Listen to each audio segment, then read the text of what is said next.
തന്നു വിട്ടതാ. ആർക്ക്? ശിവാനിക്ക്. എന്തിനാ? ഇത് കൈ കെട്ടിക്കഴിഞ്ഞാലേ ഐശ്വര്യവും പഠിക്കാൻ നല്ല ബുദ്ധി ഉണ്ടാവുന്ന സ്വാമിജി പറഞ്ഞത്. അങ്ങനെ പറയല്ലേ ശിവാനി. ശിവാനി അമ്പലത്തിലൊക്കെ പോകുന്നില്ലേ, ദൈവകോപം ഉണ്ടാവും. ആ ഇത് കെട്ടിക്കോ, നല്ലതാ, ഐശ്വര്യം ഉണ്ടാവും. അങ്ങനെ പറയല്ലേ ശിവാനി, ഇത് കൈ കെട്ടണം. ശിവാനിയുടെ പേര് പറഞ്ഞ് ചെയ്യിപ്പിച്ചതാ. മീനം മാസത്തിൽ ഉത്രട്ടാതി നാളിൽ രാവിലെ 11:51 ജനനം അല്ലേ? അങ്ങനെ പറഞ്ഞ് ചെയ്യിപ്പിച്ചു തന്നെ ഇത്.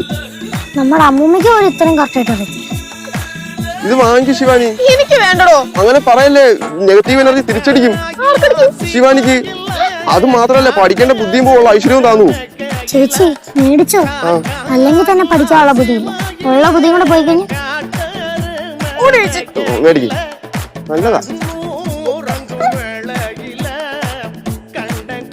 ഉപകാരം ചെയ്യരുത് കേട്ടോ. എന്തേ? നല്ലതല്ലേ ഞാൻ ചെയ്തോളൂ.